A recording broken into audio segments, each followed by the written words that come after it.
3/4 plus 1/5 is equals to how much? Well, if we had, like in a previous question, the same denominators in both cases, like we had in a previous question, 3/9 plus 4/9 is equals to 7/9. If you have the same denominator the whole way through, you can just add the numerators. So 3 plus 4 is equals to 7. It's easy if the denominator remains the same, you're allowed to do that.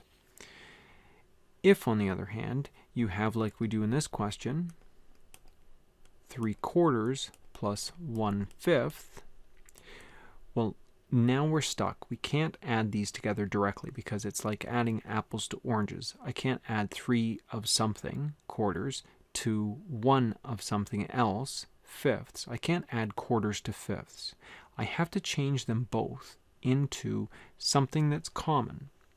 Now, something that's common means, here's a simple example. Let's say that I had 3/4 plus 1/2. Well, it's easy to take a half and turn it into a quarter. Just think about it this way. How many times does 2 go into 4? It goes in 2 times. So if I want to change this into a quarter, just multiply this by 2. So it would become, actually on the bottom, it would become 4 because 2 times 2 is 4. The only thing is that I have to treat the top the same. If you're going to change a fraction, like a half, by multiplying by 2, you have to multiply both parts by 2. So on the top, it's 1 times 2. So that would give me 2/4. So it would be 3/4 plus 2/4, and that would give me my answer, which would just be 5/4. Because whenever the bottoms are the same, you can just add the tops to get this. So what do we do when we have 4 and 5? 4 doesn't go into 5, 5 doesn't go into 4. So what I can do is I can take both of these numbers, 4 and 5, multiply them together to get 20.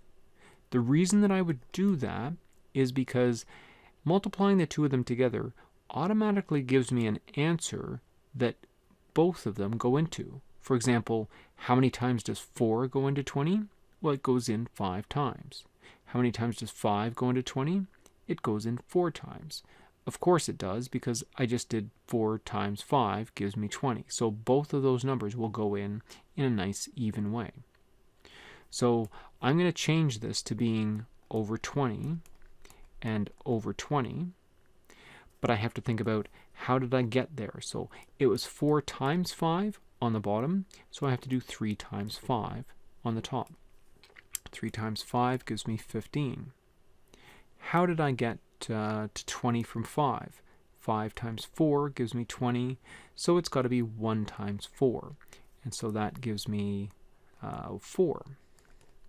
So 15 twentieths plus 4 twentieths gives me, remember you can just add the tops when the bottoms are the same, gives me 19 twentieths. And so my answer is D.